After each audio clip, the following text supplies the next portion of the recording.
Welcome to the Diesel Podcast presented by DFC Diesel. Lenny, welcome back to the Diesel Podcast. Look forward to chatting with you today. I've been seeing a lot of traveling you've been doing. I talked with Josh McCormick last week. We were talking about his 4,000 plus horsepower back-to-back dynos, and he had mentioned working closely with you guys on injectors to fuel that engine. And I know you've got a lot of cool things you're working on. So welcome back to the podcast.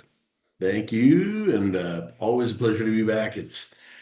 It definitely seems like every time I get on here, there's a whole bunch of new stuff. When, week to week, you don't really think you're doing very much, but then you go like 12 or 16 weeks and you're like, wow, I did a lot. So I have a sheet full of notes that I kind of want to touch on and recap on. But yeah, it's been, the stuff with Josh, like we, as in like Skylar and I and the rest of the guys in the shop, we all felt like we were doing a really good job in injectors in the last few years. But we also knew that we should probably try something new. So whenever we have parts made, it takes about a year for the original idea to be put into place and possibly one or two or three versions of that to be sent out for testing. And then by the time we agree that this one works, so yeah, we got a new nozzle and we've put that on 6.7 pickup truck bodies and on LBZ bodies. So it's no surprise to us that Josh is on a coolant filled block, 4,000-ish horsepower, like correction factor, no correction factor. But to us, it's no surprise that Cody Hawk comes out with the first Duramax over 3,000 and does that within, the same month, basically. It's all about beginning of injection and end of injection. And the sharper you can make that happen and the sharper you can make it stop, the more energy you're going to harness in the explosion of, driving the piston down and not just creating a bunch of parasitic drag. If you give it a bunch of advanced timing because the injection vent won't start fast enough and doesn't finish fast enough, then as the piston's coming up, it has to fight all that cylinder pressure, which is really hard on blocks, obviously. And if you don't shut your injection vent off fast enough at RPM, the injectors won't really have enough time to close, so you can actually hydraulic a motor and get it to split because of just hydraulicing it. So yeah, I'm sure that Josh told you all about how many RPM he has to spin. And like he's starting one at 5K and finishing at about 6,250. So torque is in the rearview mirror, but the speed of the injection is really what's key right there. And the fact that he's got the quantity to do what he's doing. Did he tell you that he also reached out to us here well, maybe he did. Did he tell you what his next dream is? No, I talked to him a couple weeks ago. We chatted a little bit about like his goals and stuff like that, but it may be different, or it might have been some new goal that he has that he shared with you. So yeah, like the most recent thing was, hey, I need enough fuel for 500 more horsepower because, and this is the problem whenever you got people that don't have ideas, or if they know their beat, instead of, saying nice job, good job, great work, um, they get pissy and they start, saying, well, it's not real, or, it's fake, or you're cheating or whatever, right? Like those are the things that I've never really wanted to do because it's always, to me, showing signs of weakness. And I never wanted to look weak or sound like a little bitch. But so I've always been the guy that's been like, hey, nice work, good job. You just drove the industry up, which makes, all of my customers want more, and it pushes us technology wise to do more. So it's been frustrating to Josh because now that he didn't just pass people on the dyno by a couple hundred horsepower, which would have been, a strong, that would have been a good showing. He crushed people. And then to do it once and then to do it twice, it's like it wasn't a fluke. It actually happened. And he's the only guy that's actually kicking tires off of the dyno. So, I mean, at this point, I think that somebody's going to have to make a hub dyno that's actually, quality enough to actually do that. And I can tell you right now that I would not do it with my dyno com. There is no way. We had to change software over to yourdyno.com. And it works a hell of a lot better now than it used to, but I would not trust my dyno at that kind of power level at all. It would not happen. So I'm hoping that somebody comes out and builds a really good piece. Yeah, so we'll see what happens. But even for UCC, if it turns into more reliability and more, potential for people to get hurt, then, because now that we're at 4,000 horsepower, things are going to start happening. Like what Yeah. I think Josh got done at about 205 miles an hour on wheel speed. That's moving. Well, that was one of the things. It's interesting you mentioned that because a part of the podcast I had with him is I saw people that would say, "Well, let's see it uncorrected hit 4,000," and I said we went into a discussion of uncorrected versus corrected and and that kind of stuff, and he said there's more in this truck that I can get, but the conversation shifted to the tires and how tire companies they want. I think somebody took or it got misplaced at UCC the tire that had exploded, but they don't know how to handle a truck at that weight and that speed and what's being put through it. So now we're talking about tires that can handle this kind of power, which to me is completely revolutionary. That we're talking about that. We're not talking about injectors being able to fuel it or engines being able to hold it or what turbo do you use or how do you tune it. And he gave me the list of everything he had on it. We're now talking about tires that don't blow up on a dyno. So when you dyno a 500 horsepower truck, um, the right front tire kind of wants to lift, and which means you're placing all of that traction, all that weight into the left rear tire. So if you've ever been in a dyno on a truck at 500 horsepower, imagine what that would be like at 8 times that force. So you've got 8 times that inertia or that driving force trying to pinch that little sidewall closer and closer and closer into that, and then he's having that, you got traction issues as well. So, you can put a bigger roller in the ground. So, but if you do that, your trailer has to be that much taller. It's all about contact. But when you're drag racing or whatever, even if, which Josh is probably never, and I say never, I'll use the term very loosely, but if we could apply anybody, not just Josh, if anybody could apply 4,000 horsepower to a drag strip, it would be wicked fast. And you would have all four tires trying to pull the truck forward to where on a dyno, you know that you're not going forward. So all of the inertia gets put into that left rear tire. So I don't know, like I said, whenever you've been beat, you got to go, well, nice job. And then you drive the industry forward. And in this case, he's tried two different brands of tires and neither one held up. So I don't think yeah, like nobody that builds tires ever thought that this was going to be a thing. So it's pretty cool that it's happening. Yeah. Well, I think right behind it, and I'd love to learn more about this Duramax that is the first over 3,000 horsepower because that's a huge accomplishment. And that platform is very popular and there's a lot of people that are racing them and offer these parts to make big power numbers, but to hit 3,000 plus is a huge accomplishment. What was Dynomite Diesel's involvement and kind of relationship in helping get that truck, that platform to that power level? The Cody Hawk truck? Yeah. Cody's been a good friend of ours and a good client of ours for a few years. I've had him on my podcast before. He's a super aggressive young guy. He likes truck pulling, likes to do things. He wanted to build, the baddest dyno number of anybody when it comes to Duramax. That was his goal.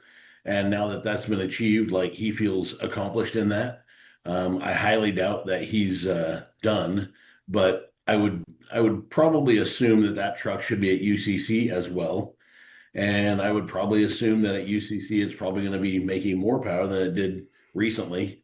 So, now anytime you do something, 3,000, 4,000, whatever, you got to go, okay, cool. What do we do to get there? And how do we make it a little bit better, a little bit more reliable, those types of things, right? So I think Cody right now is kind of regrouping with, if I'm going to make this kind of power on the dyno, that's going to score points.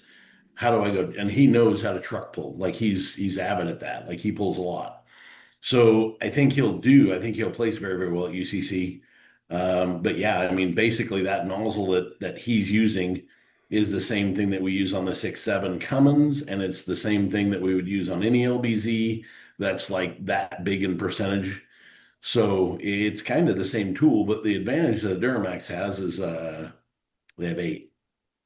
Like we only have 6, right? So we got 6 little squirters to try and make all the quantity, make that power, and the Duramax guys have 8 little squirters to make that quantity. So I'm never gonna. I mean, you look at this weekend, the Cummins Killer and the Cummins Killer 3 at Diesels and Dark Corners. They took first and second place. It's a V8. It's a Wagler CX 500 block, mechanically injected stuff. Big old. They had one with compounds, one with a single turbo. That was the first time I've ever heard of a 6-inch compressor wheel and a 6-inch turbine wheel being used in any sled pull truck.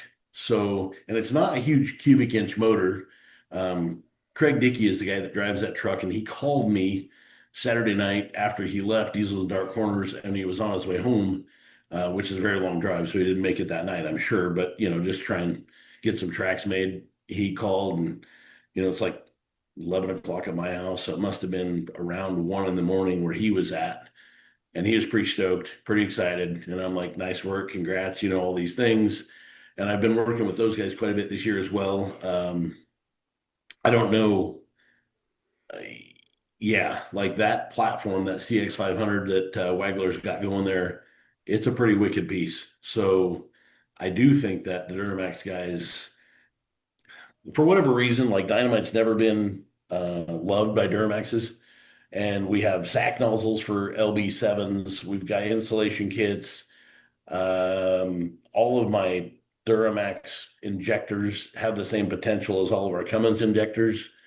I just think that Exergy or SNS or whoever, whether it's the marketplace, the localness to the shops, I think that's probably it. The localness to the shops who are pushing, like they're dirty hookers, like those guys are right down the street from Exergy, like geographically they're 2.5 day drive from me. So you always kind of get into bed with like whoever's closest to you, and as long as it's working, you're going to stay there. There's no reason to change. But we just don't have any really local hot rod shops that are like focusing on Duramax. So we've never had that campaign flying our banner down the track anywhere, whether it was. So yeah, I mean, we've got some really good run Duramax out there, but they're just not the ones that you see at the sled pull track or at the drag strip. So hopefully Cody can, change that for us just a little bit and actually give us some exposure that I think we deserve. Hey, Diesel fans, we want to give a shout out to our friends over at Kershaw Knives. They have a 20% off code. So if you add some knives to your cart, add code 20 TDP 2026, you get 20% off of MSRP. It's a great way to save some money, get some cool gear if you're in the market for a new EDC knife, something for hunting, fishing, around the job site, around the house. They've got you covered with a bunch of different choices for blade steel, blade shape, different handle designs, different opening mechanisms, and their whole lineup's designed to meet any budget that you might have. So if you're in the market, head on over to Kershaw.kaiusa.com, use code 20 TDP 2026 and get 20% off your cart. It's really interesting talking about Josh and Cody. I don't think I ever told you the first time I ever heard about Dynomite Diesel products was 2009. And me and a really good friend of mine, we had the same truck. We had like the same tuner, the same kind of setup.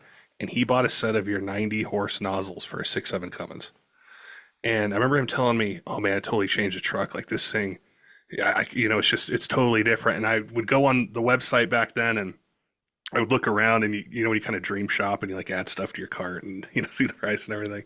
So I think back to that time and then like the podcast we've done and talking about Dynomite Diesel, injector technology, the machines that you've purchased, the philosophy of addressing all this.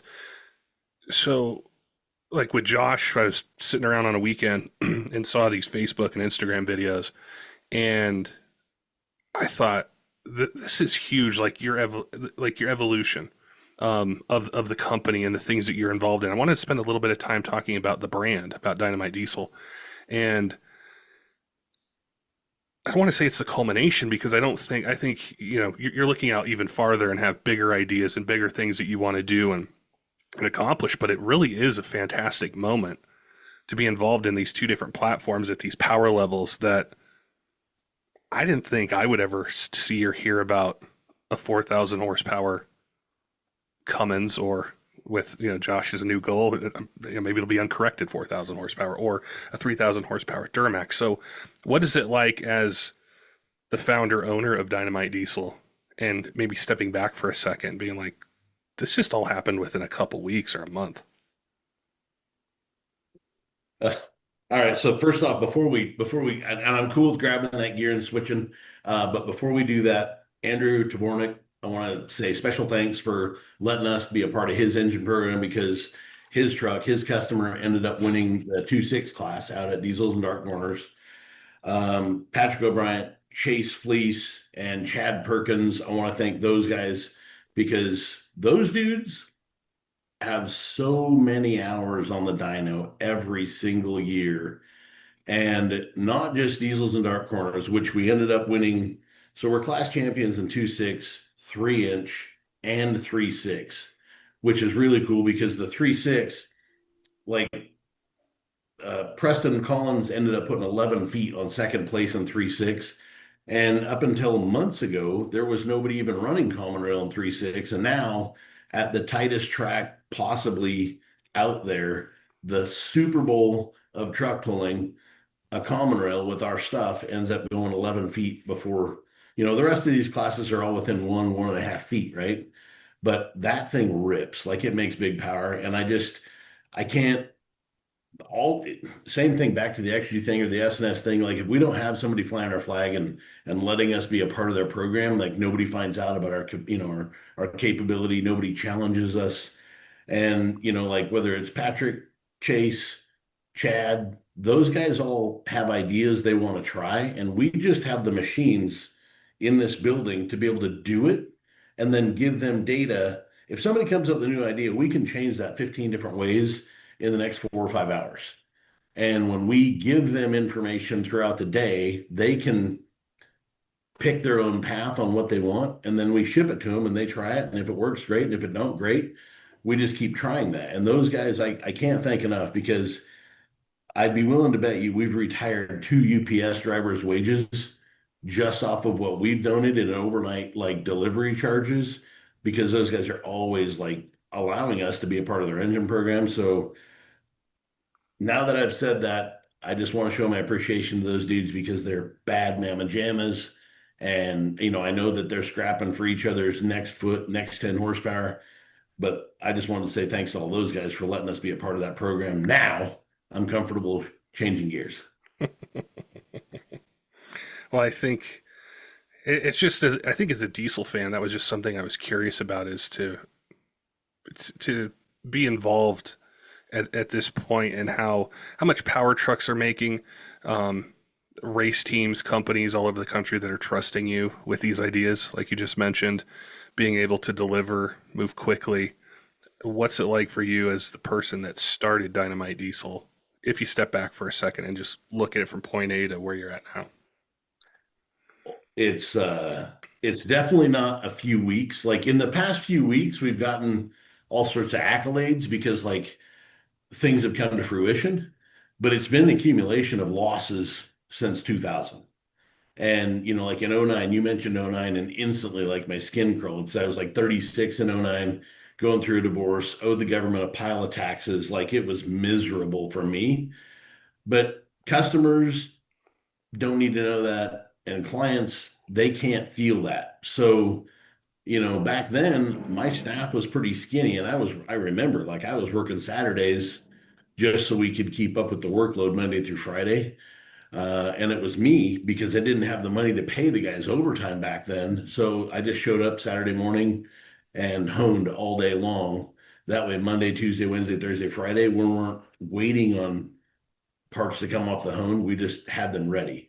Me and the guys that we had back then, there just wasn't enough of us to keep up. And so it's an accumulation of, like, swings, misses, getting knocked down, getting back up. And I think over time, people start to learn respect for the guy that just keeps getting back up. It's like in Rocky when he's fighting Drago and he just gets crushed the entire time, and then by the end of the fight, the Russian people are chanting Rocky, Rocky. Like Yeah. they want to be a part of something cool. They obviously want to be a part of something that their friends are doing or what have you, but it's hard on relationships in this building too, right? Because like I've had a bunch of guys work for me that they come in guns ablazing. They're going to show me what's up. They're going to give me all they can give me for like a month.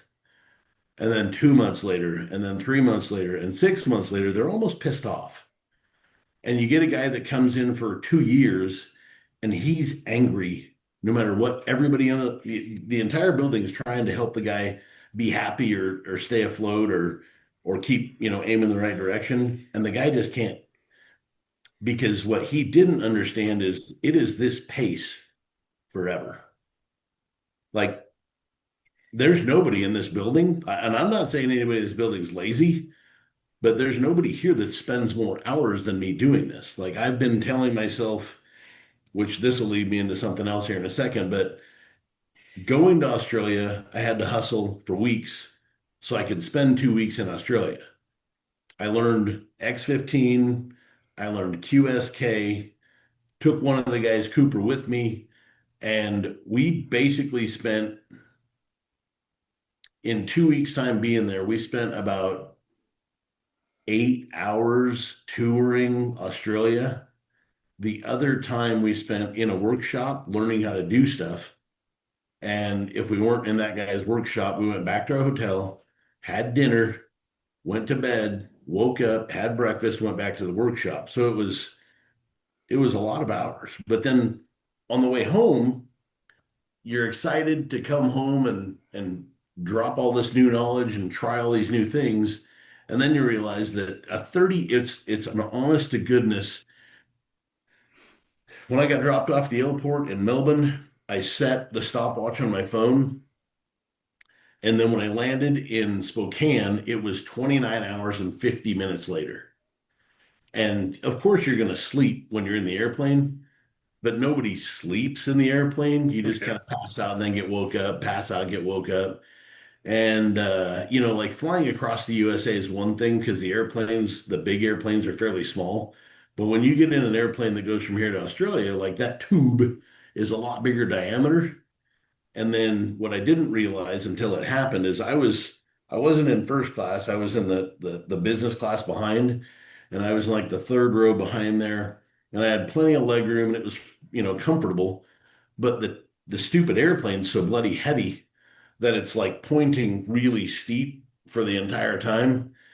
And of course, like they've got first class, business class, and all these other things kind of gated off with like curtains or whatever.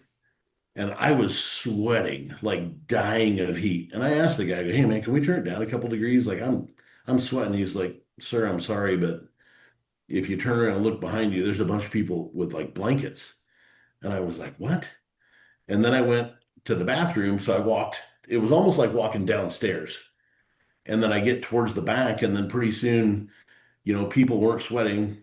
And then 2 rows behind, there was actually people in blankets, and it was comfortable back there, but it was almost chilly. But it's just all the heat rises, and it doesn't make for a comfortable flight, right? That's point of the story is like you spend weeks getting ready to go, you spend a couple weeks there hustling, and you come home and your body's so beaten, you get sick, you fall apart for at least a week, and then you come to work and you're like, okay, now I got to order all these tools, I got to go through all my notes, you got to sit down, you got to have meetings to rekindle Cooper's notes versus my notes, and then order up the tools that we were instructed to order. And then you think, okay, I've got just a minute here. So I took one weekend to have for myself. And then we're having master class number 3 coming. So you got to get ready for master class, which that turned out awesome. And that's the whole thing is none of this, it's flattering. Back to your question, it's flattering to be a part of it all. And it's also a lot of work because at some point everybody expects so much performance from you that if you fail, you're the guy in the spotlight again, right? And I think now that I've got a bunch of customers who have becomes friends. I think they all get it when I'm like, dude, I'm just not your guy today. Like, give me a 24-hour period or contact this guy. Deal with him. He can take care of that because, and I'm not trying to be rude or what have you, but trying to grow a company is extremely difficult. And that's something that, back in '09 when your buddy bought them nozzles, I was creating a job for myself. I was fortunate enough that early enough I saw the strength in which owning one tool that nobody else had. I saw the strength that held over the marketplace. And then when your company falls apart and you're broke, you can't really go out and buy more tools. So then you've got to just use what you got for as long as you can until you can rebuild credit score and then have the money to go do those things again. And now, instead of building a job for me or anybody in this building, I'm trying to build a business which can be the host for careers.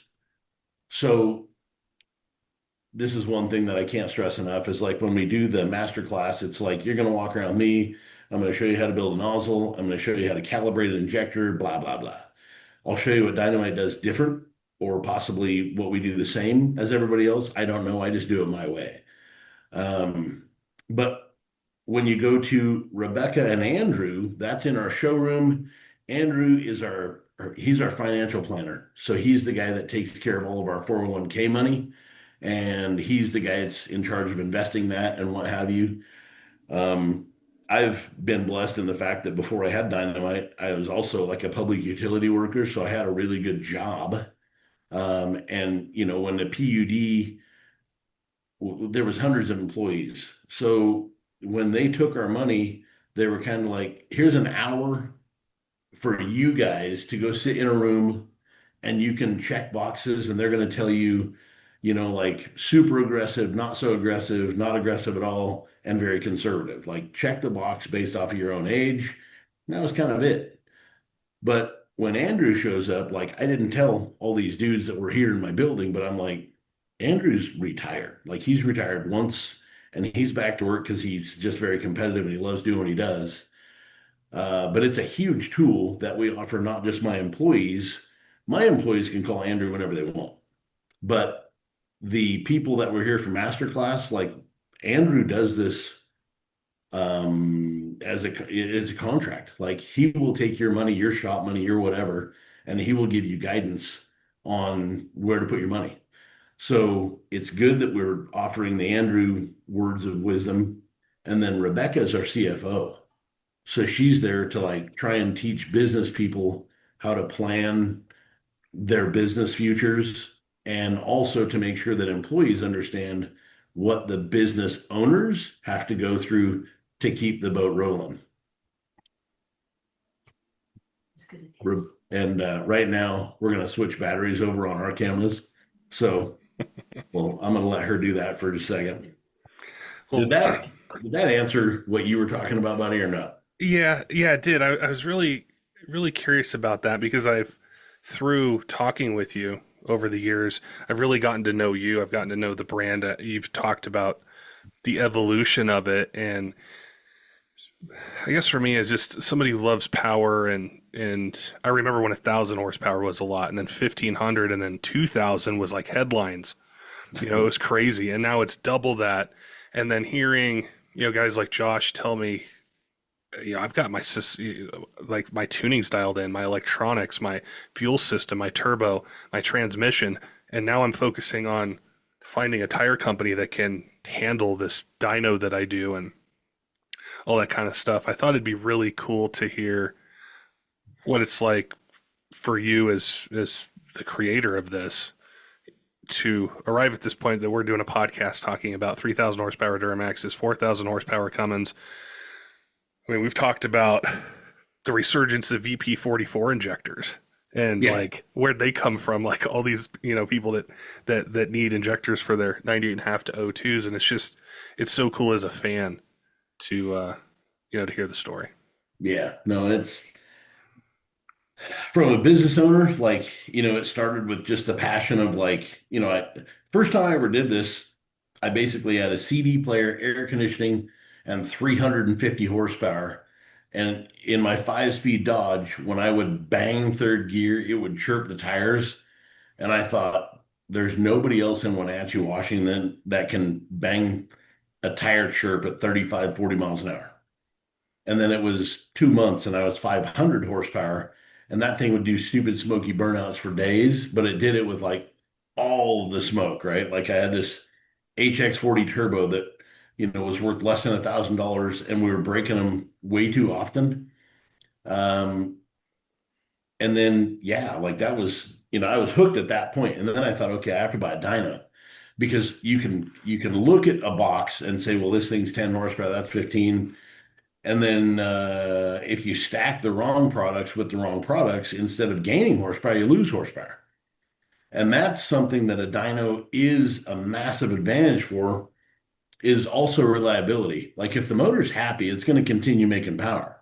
So when some ignorant fool says, throw 40 degrees at it and let it eat, that's not what I'm doing. Like I'm going to start at 25 and I'm going to bump it up 4 degrees at a time until I find where the motor ends up unhappy. Now, if that guy's lucky and 40 degrees is where that motor is happy, I'm going to go to 42 degrees. I'm going to go to 44 degrees. And pretty soon I'm going to see the dyno graph and the engine being unhappy, and I'm going to pull it back to its sweet spot. And then I start monkeying with fuel once I find the happy timing map. But, based on P pumps or VP44s or common rails, like you just mentioned, 500, 1,000, 1,500, 2,000. And we were late to the game at 2,000 because back then I was like, man, I don't know what these guys are doing to get that kind of fuel. And then when I started like the quest for nobody else out there has any cooler tools than me. So obviously they'd found something in the injector that I haven't found. And then I chopped the control rod one night. It was actually on LB7. And I ground. What led me to that was when I was calibrating these LB7s, big nozzles, a little bit of body mod, and then the in the bottom of that, the D&H shim is different than like an LBZ, it's different than an LOI, and it's different than the newer 5.9 Cummins and all of the 6.7s. So basically, you have this big thimble looking device that's only suspended by one spring and it has one shim. Well, then I realized if I took those things over to the lathe and I sanded them down, I was getting more needle lift and it was making more CCs. And I thought, well, what's dictating that is the control rod that goes inside the control valve. So then I took the control rods on some 5.9s and I cut the control rod. And then I was able to use all the shims like in the middle of my kit and put me back in the sweet zone. And I thought, okay, well, this is really good because like in the stand, we really started to pump lots and lots and lots of MM Well, then I put a set in Dustin Jackson's truck, like we were at Shides drag racing. He was completely content. And I was like, these are so much bigger in CCs at your tune-up. This throw some more nitrous at it and let it haul ass. The truck developed a high RPM stutter and it wasn't able to maintain rail pressure and it went slower.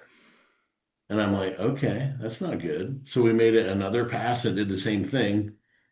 We popped the injectors back out, put the OG stuff back in it, and it was enough fuel that like I remember LaVon Miller walking over going, oh, somebody's injector guy found more fuel.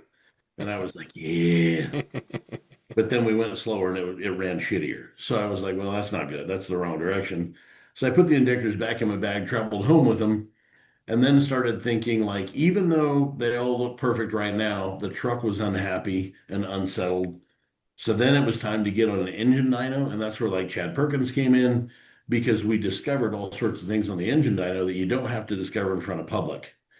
So you got time to think and figure stuff out, and that's when we were able to kind of come back, circle back, and discover new methods on how to get there and what cubed. And then, we started hearing about rate trace and rate shape and then I bought a tool. And for the tuners that hated tuning our stuff before, I would always tell people like, instead of just using the file that you're already used to, open that up and then move the timing left, move the timing right. Once you find the sweet timing spot, then start playing with your fuel curve. And nobody really wanted to do that because a lot of guys that are tuners, the calibrator that created the file didn't give them the keys to unlock that timing mat. So they have the ability to open up and change a couple things, but not all the things. And it would really frustrate some of those guys. So they'd be like, screw it, these things don't work. Just buy some of these and they work. Well, that wasn't really the best way to go about it because now that we have aftermarket ECUs available, everybody's able to do whatever they want with the aftermarket ECUs. And now that, do you remember how many 2,500 horsepower motors were splitting? It was Yeah. kind of way too often. Yeah. And that's a bad end of injection event. So that being said, like there is nothing that happened in a few weeks. This is 25 years and me getting to hang out with some people in this building that are smart enough to, we all have ideas and we all try ideas. And when they work, they work. And when they don't, we just go, God dang it, I wonder why that didn't work. And then we carry on. And later on, you might find a new tool or a new idea that blends with that old one, and then it works. But I mean, I'm challenged every time I walk in this building because there's some really smart guys that are doing some amazing things. It wasn't just me, or it's not just me for sure. Would you say the the time? I'm trying to think how to phrase this so it makes sense. But like the time that you say invest on these high horsepower competition trucks compared to the daily driver. Like most people that are listening, they're 300 to 500 horsepower, maybe 550, but they're seeing what you're doing. They're seeing what these racers and these other companies and these things you're working on, and it like gets their excitement. I think that was a thing with NASCAR for a long time, way before I was born. Was like win on Sunday, sell on Monday kind of thing, right? So people are seeing that. So how has one fueled the other? Or are they both kind of fueled the same? Or how do we blend the competition side with the daily driver, the smooth operation, the better fuel economy, that kind of aspect of a daily driven truck? It it enhances it greatly. Like all of my stuff. Even, Thursday, Friday, we had the master class, and during master class, Mitch showed up here with a customer truck, and then he grabbed Eric, the guy that's in charge of our reman program upstairs with 5.9s, and he grabbed Skylar, and he took those guys for a drive because we're constantly learning things on the race end of it, on the high end of it, and some of those things you can employ even on stock parts, and it makes your stock parts much, much, much better. So when you get a set of Amazon injectors or a set of injectors that you bought from dirtcheapinjector.com or whatever, or even like factory OEM stuff that's supposed to be the best, every time you buy a factory OEM injector you lose a couple miles to the gallon. And I know exactly why that is. And the OEM goes, no, he's full of crap, there's no break-in on these. And I'm like, that's unique. If I take your injectors out of your box and I put them in your stand, it hits this big bullseye, and it gives it a green check mark, but it's on the bottom end of that scale. And if you go drive the truck for like, say, 90 days, you pull the injectors back out, and all of a sudden it still gives you a green check mark because the bullseye is this big, but you're on the high end of that. Well, when you're the OEM, you get to draw up your own test plans. Here, we don't do that. Here, we have a much smaller bullseye, and here we know exactly what it's doing over the next 90 days for you to gain your mileage back. Like if you remember, and I know that you and every one of your viewers and listeners has heard somebody say, boy, when this thing got to be 30,000 miles old, it really kicked its legs and this thing moves Yeah. and it gets way better fuel economy. I'm so glad I broke it in. Tear the motor apart. What changed? Nothing. But the injectors changed. Like you can tear the motor apart, you can measure everything. Did the rings seat? Yes. Are the valves still sealing? Yes. Are the bearings any different? You better hope they're not different at 30,000 miles. So what really changes is the injection event changes during that first 30,000 miles. And then you run that thing 150, 200,000 miles, you put a brand new set of tight ones in there that have all sorts of like imperfections in them. I'm just going to go with that.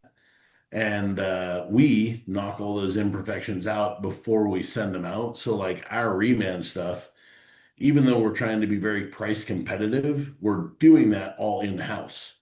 And because of that, like we're able to kind of like pre-break those in, so we don't see the mileage drop that the aftermarket stuff usually does, or the OEM stuff usually does. And that's based off of what we've learned in racing. Hey, diesel fans, I wanted to chat with you about diesel fuel. It's something we've talked about a lot on the podcast, and specifically ways that it can lead to a lot of costly repairs. And the main reason that we have these issues is a lack of lubricity. Our friends over at Hot Shot Secrets have developed a formula that boosts performance and then addresses this issue. So whether you have an old truck, new one, something anywhere in between, we all face this issue. Hot Shots EDT is a 6-in-1 formula. It cleans injectors, boosts cetane, and it has 4 times the lubricity as their leading competitor. So it's a great way to be able to stay ahead of the maintenance curve, avoid those costly repairs, and the best part is it does the work for you. So all you do is add it to your regular fuel up schedule, and it's doing all the heavy lifting. So you don't have to worry about some of those issues that just come with diesel fuel anytime we buy it from the pump. If you go to hotshotsecret.com, use code DieselPod20. It'll get you 20% off your order. We really appreciate the team and our friends over at Hot Shot Secret offering this discount code just for you guys. So if you're in the market, head on over to their website, use code DieselPod20 and get 20% off your order.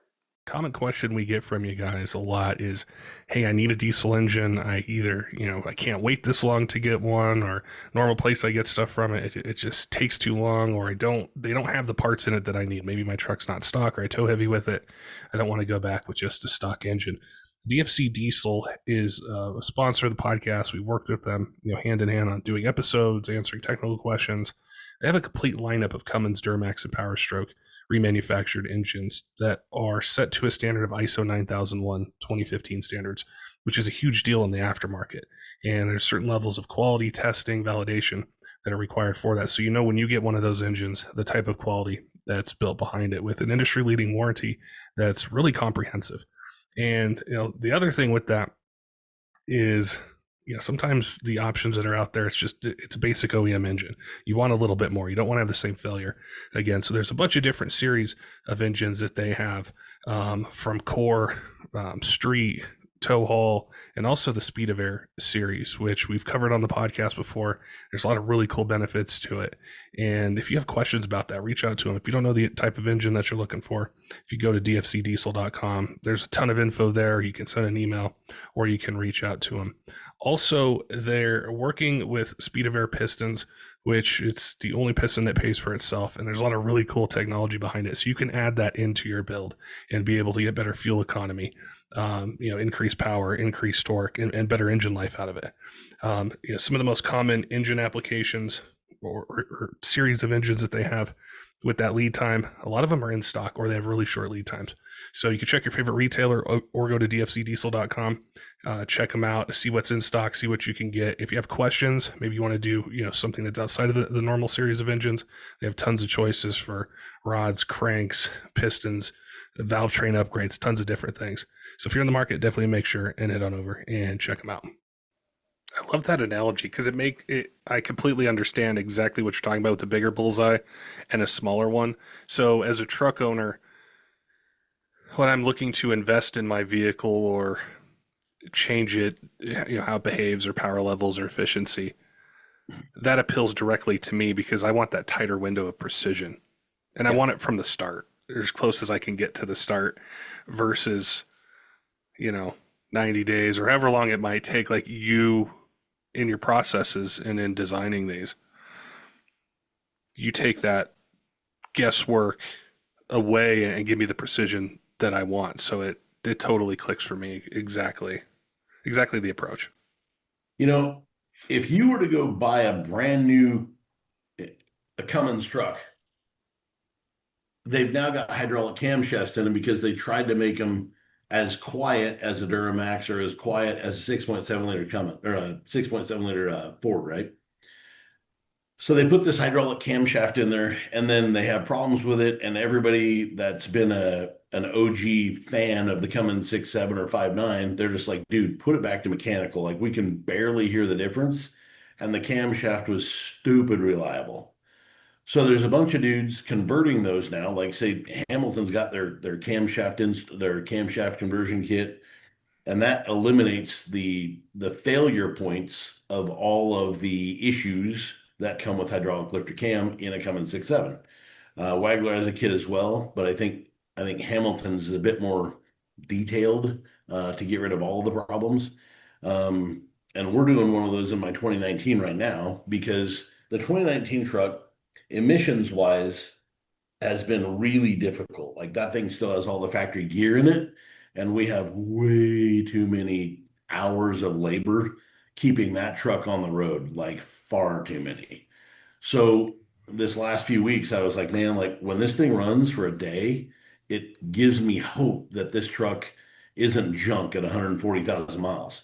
And that was a 2019 $85,000 pickup.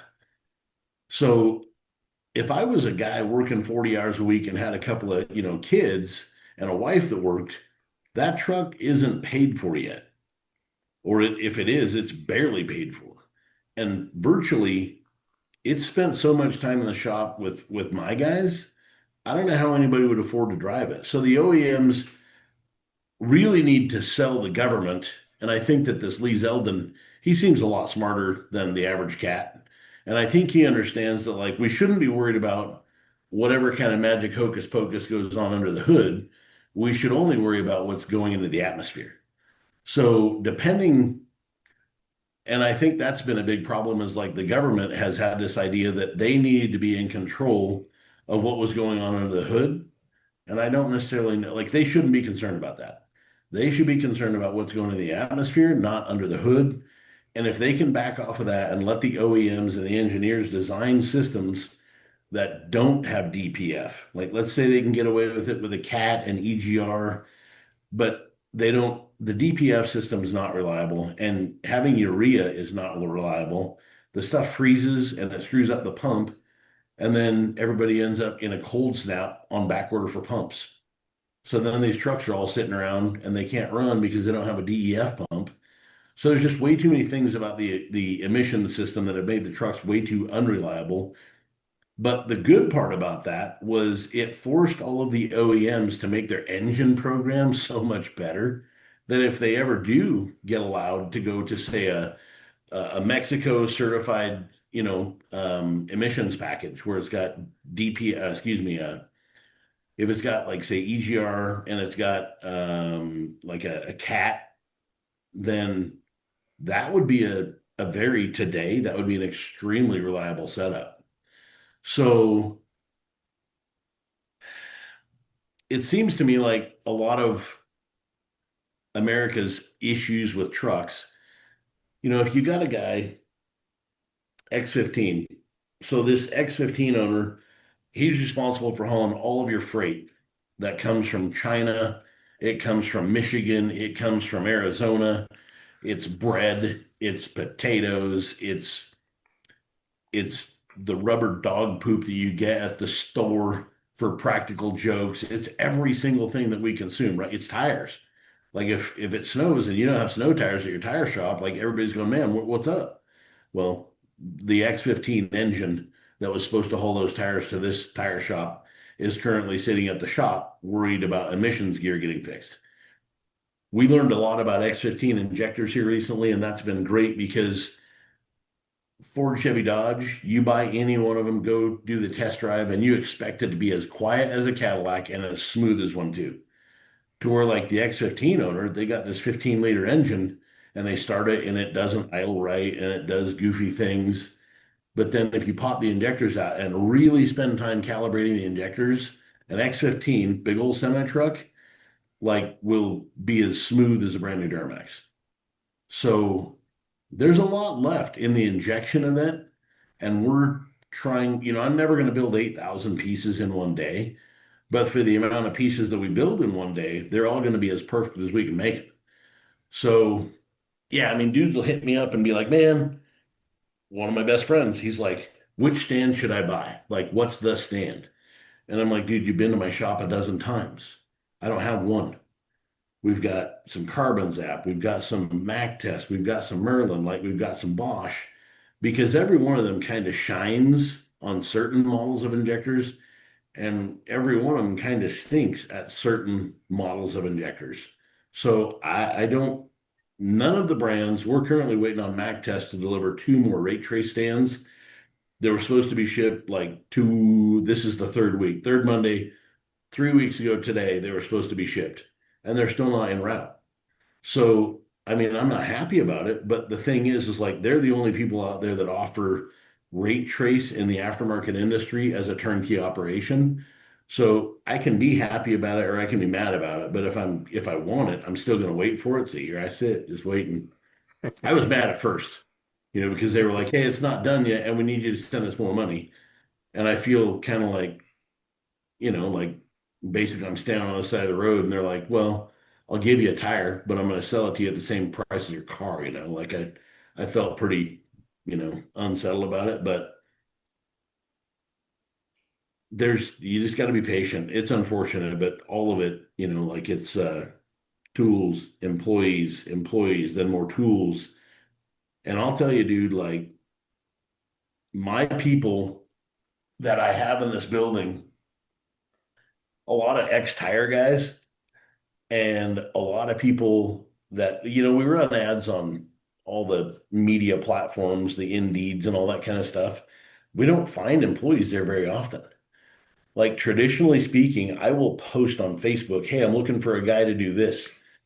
And then one of my customers, Jeremy from California, is like, "Hey, my cousin lives up there. Take a look at him." I met that dude at noon that day, had lunch with him. I'm like, "What are you doing today?" He's like, "Oh, stairs and a floor." And I'm like, "All right, great. Like, if you get hired, this is what you're going to be doing for a year." And he was like, "Okay." Dude showed up. He knocked out his stairs and his floor, and he didn't have to go back and finish anything more on the job. That was his contract. He showed up and he's just getting after it. Like he's tearing all over core apart. He's cleaning things. He loves the fact that it's 70 degrees. It's not windy. It's not rainy. It's not sleet. It's not 102. And, he's not outside cooking. So he's been kind of a godsend because like the two dudes that had to share that responsibility before, they both felt like they'd been here long enough that they shouldn't have to do it. And it's unfortunate, but at some point, like every single, me included, if it has to get done, like I'll be here and I'll get it done. So a couple weeks ago, I talked to another customer and I talked him into a really good deal, ridiculously cheap deal for a set of ISB 50s and ISB 75s. And we've got a couple thousand, OEM nozzles sitting here. And I was like, "Hey, look, I'll AFM these things, turn them into 75s, buy them right now. I'll take 750." I was like, "Cool." Well, then I go out and I tell my AFM lady, Mary, I'm like, "Hey, so we're going to do 750 nozzles." She looks at me like I just, hit her with a Mack truck. And I'm like, "No, don't worry about it. It's not going to be that big of a deal. Like you and I'll bang these out really quick." So her and I did 150 of them that day, gave me time to go home and think about it. And I came to work the next morning and she and I both knew that. So we started at 5 a.m. that day and we were done with 600 nozzles right at 9 a.m. Wow. Took us 4 hours. And we took a 10-minute break in the middle of it, which I was watching my stopwatch the entire time. And it took me the extra 2 hours to make up for that time because I set the goal that this is what we're going to do. And I was going to stay till 10 or 11 or whatever it took. But everything's possible if you come into it with the right mindset and the right mental attitude. And, you come, obviously, a game plan is a great way to do it. The 150 that we did the day before wasn't as smooth. Like we fought our way through those. But after I left here and I thought, okay, like we kind of got it ironed out. Now I know what I'm going to do in the morning. And we just hammered through them. And, like at that point, her biggest day ever was like 590 nozzles. Well, when we do 600 by 9 a.m., the rest of the day is cake to her. So I asked her, I said, like after that, because I left and had other responsibilities that day. And then I'm like, "How'd you do that day?" And she's like, "Well, I got another 150 done." That's just how having two people doing that was that much more effective. But the recipe was also exactly dialed in. So, and she spent quite a bit of time that first day on those first 150s dialing in that recipe. So again, it wasn't a me thing. Like I wouldn't have done it on the automated side like she did it. She made it a lot better. So it turned out pretty awesome. This is that perfect time for me to ask you the question because there's a lot of our listeners, I've mentioned to you before, they love hearing your insights on your growth for being a business owner, the approach to everything. And like so far in our conversation today, you've told me a ton about the people, the processes, the, how from the outside, like myself, I see 2 weeks of this, great accomplishments, but it was 20 years in the making. How do you find time or take time for yourself or to focus on yourself while you're, like you said, growing a company, a business that provides careers for people? Because I think that gets lost on, I think everybody. You get so wrapped up in business and goals and time and people, and you're investing, into people. How do you take time for yourself? That one hits pretty hard right now because just the past year. So that was round three, masterclass round three, and we had guys that had been here for round one, round two, and round three. And round three, they're like, bro, you're gonna outgrow this building. Well, we're 12 months in this building right now. And to hear somebody walk in and go, dude, you're gonna outgrow this thing. And I'm like, thank God we got 2 acres out back. But I also read something recently, like on Instagram or whatever, right? And it was like, if you treated yourself, no, excuse me, if you treated your friends the same way that you treat yourself, how many friends would you actually have? And I'm like, oh yeah, that sucks. Because truthfully, like I put, like um Skylar comes in and goes, hey, like Malia's pregnant. And I'm like, okay. And then we switched insurance to go from one policy to a better policy. And in the interim right there, like the new company didn't get us all our insurance cards and our insurance numbers. One of my employees' wives was waiting for back surgery. Well, then the doctor reached out to the old insurance company. It wasn't even time, she wasn't in the hospital. They were just trying to basically get scheduled to get paid before they even did the surgery. And then they were like, oh, well, you don't even have insurance. So there was like this 4 or 5 day, 6 day period, which we didn't have our new numbers.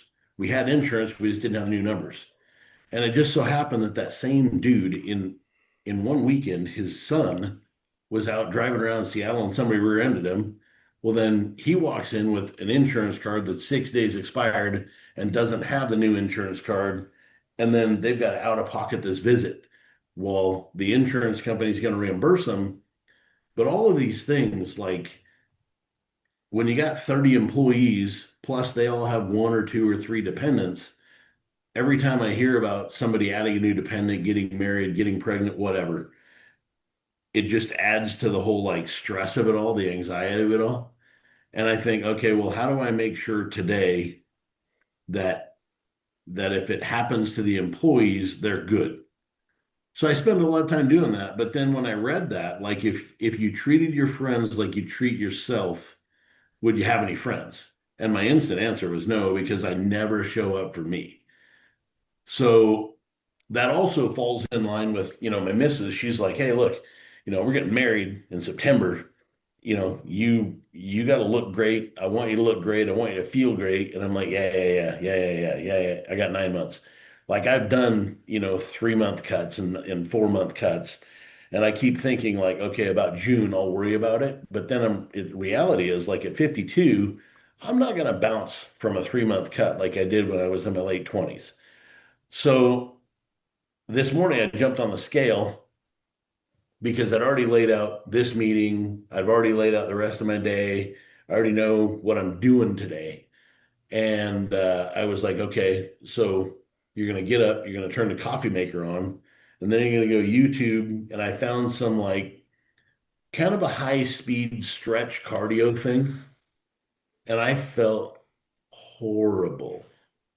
Like in 30 seconds, this woman that's on TV that I'm following the lead, she's not even thinking about breathing heavy, and I'm dying in like 2 minutes. And I can hear the coffee maker brewing because in my mind, I was like, you need to just do a good warm up stretch cardio thing before the coffee's done, because when it's done, I'm going to sit down, I'm going to put this note piece of paper together, and then cardio's over. So I was like, all right, like you got to show up for yourself first. And I did it. So I'm proud that I did it. But I think that as small business owners are concerned, I think we all put ourselves in a position of not showing up for us first, and then we kind of fall apart. So here I sit publicly, like publicly right now, I'm going to say that the next time I get on here, I'm 275 today. So you remember that. This is good motivator for me. I'll be 255 the next time we chat, and I'll feel better. So hopefully that comes to fruition, right? Like I mean, it will if I make it, but yeah, I mean, I think that all business people, there was a bunch of self-employed business guys here last week, and they all kind of have the same, like they saw my gym and they're like, dude, do you work out in here? And I kind of smiled. I'm like, I used to. Like I mean, as close as it is, like you would think that I'd be out there for 15 minutes, 30 minutes here or there. And I walk in the building and I'm just like zoom, zoom, zoom, zoom, zoom, zoom. And then I realized, like, if I fall apart, whether it's from a heart attack, a stroke, or just get so fat and so out of shape that I can't do anything, then I'm failing these people anyways. So yeah, dude, like today, that question hits home a lot because it's like it's a turning point for me today. Well, I was really curious about it because we can hear stories like this in other industries, or there's a lot of other avenues or channels or podcasts where you can hear about somebody in finance or real estate talk about it. But we don't have a lot in the diesel industry, the diesel space, the automotive space, where we can look to you and say, all right, Lenny, you built this successful company. We've talked about these incredible injectors you build for these race trucks for daily drivers, everything you've learned for to make them run better. But how do you handle imbalance, or because you're so invested in your people and your business, how do you take time for yourself? How do you focus on these things? So I love to hear from you, because there's going to be a shop owner that's listening to this, or a mechanic, or somebody in maybe an entirely different industry, but they're in the same sort of position that you're in, and they're like, and I'm struggling, with fitness or personal relationships or just my own sanity because I'm going 100 miles an hour, 20 hours a day. How do I do this? So it's awesome to hear your perspective and your approach to be able to handle something that's not talked about a lot. You know who Andrew Tate is, right? Yeah. So, controversy because the guy speaks exactly what's on his mind. And some of it, like, I agree with more than 100%. And some of it, I'm like 90%. And he's just a really bright guy. Like, the dude can speak very, very, very well. And he says a lot of things that are very, very true. But he also says some things that are pretty harsh and pretty abrasive. Yeah. So, one thing that he said that I remember listening to was him talking about one of his followers reached out to him and said, "Hey man, like I want to commit suicide." And Andrew Tate was like, "Look, bro, like what's your deal? Why do you want to do that?" And he's like, like I can't find the right woman to be in a relationship with, and yada yada yada, blah blah blah. And that's a pretty common thing, whether it's customers or romance or best friends, family. Family's horrible. Like family, when you start doing things that are great, everybody just assumes that it's theirs too.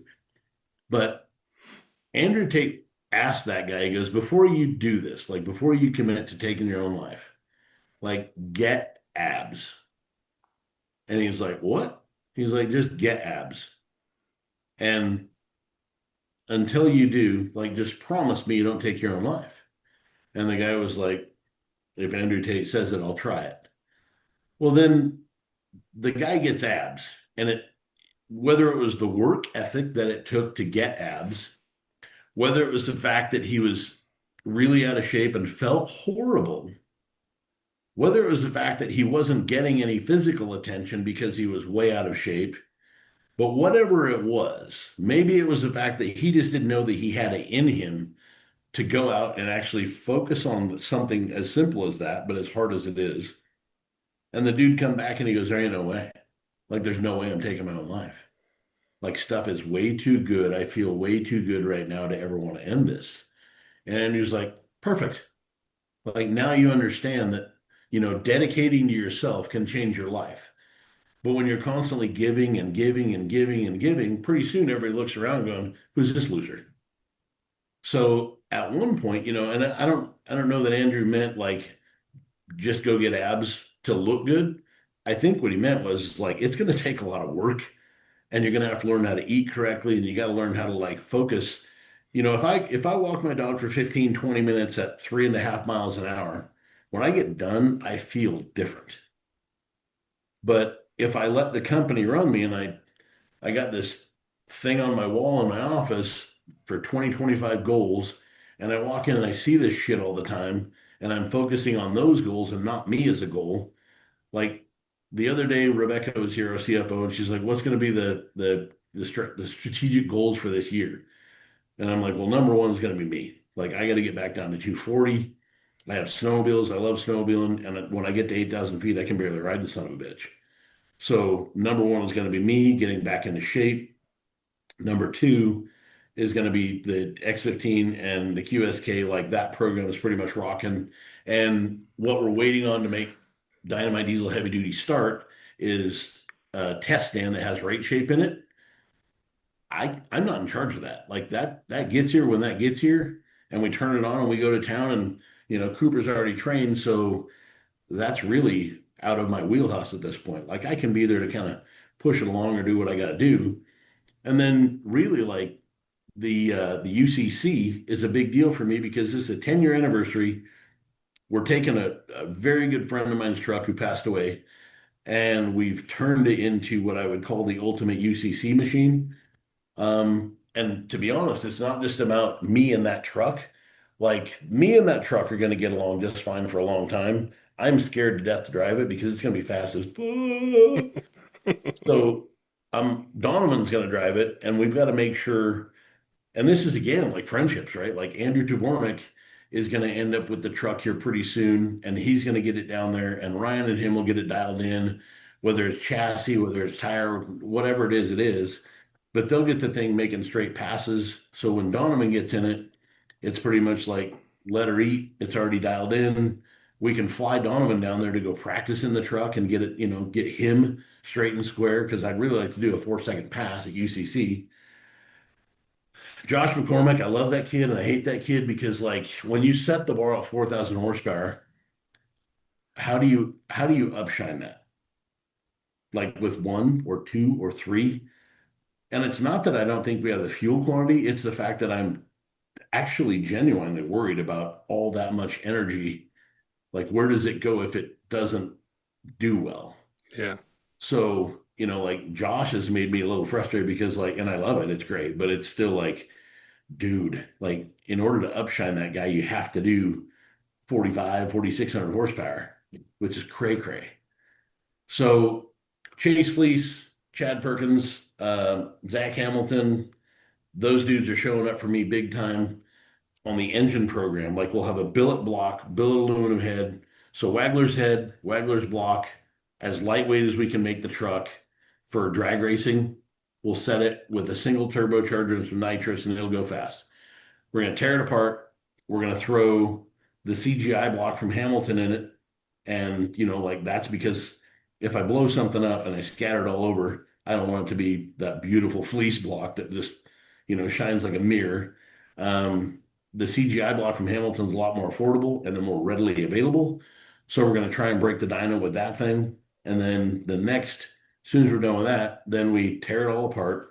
We take the Turbo 400 out of it. We put a like drop box with reverser in it with a 3-disc Kenny's clutch. We change out both the axles, like they're all on 4-link kind of a situation. And then we put bar tires on it. We go truck pulling just like a 3.6. So it's a huge feat in itself. And as far as I'm concerned right now, like that would be, Lenny first making sure that I have the energy to compete and do what I have to do for UCC, organize that, and then get Dynomite Diesel HD going and make sure that it's successful, by the end of Q1 in 2026. Like those are my goals. And that's, boy, is that a change because last year it was our own power module, ISX, QSK, and LB7 traction. Well, we gained LB7 traction. We've got a full install kit for LB7s. The power modules outside of my wheelhouse because I'm waiting on contractors. QSK and ISX, like I've done everything I can do. We've done all the homework we can do to make that happen. So I'm not going to wad that up till I can put a new one up next to it at, January 1st. But I think this year is going to be like, when I look at Levon, when I look at Drew, when I look at all of Levon's team, it makes me super proud of those guys to have taken and transformed themselves as much as they did. So, and you look like those guys, man, they're competitors, but I have to respect them. Like they're killing it. They're doing good and they're staying healthy. And I just appreciate that of them. And I'm glad for them that they're doing it because I know the quality of their life. I'm 275 right now and I feel like poop. I'm 240 and I feel like I'm on fire. So it's time to focus on me, I guess. I'm excited for UCC. That build is so awesome, and this whole conversation was really cool to go through the builds, the injectors, and everything. I know you're a super busy guy, and you got a lot going on, but it was really cool to chat with you today, Lenny. I'll make a mental note. You said 255, right? The next time we chat. 255 next time we chat. So what we're going to do is we're going to book it right now and it'll be on my calendar and I'll count day to day to day to figure out how many pounds I need to lose every 3 or 4 days. And I'm going to make that a goal is 255. And it's not so much for vanity at this point. Like when I was 35, it was vanity, but now it's really because I want to feel healthy. That's all there is to it.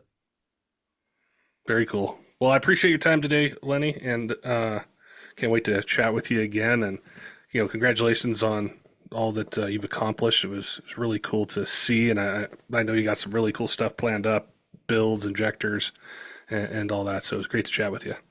Absolutely, and thank you for having me back. I appreciate you more than you know. Don't forget, Diesel fans, make sure and head on over to kershaw.kaiusa.com. Use code 20, TDP 2026 to get 20% off your cart.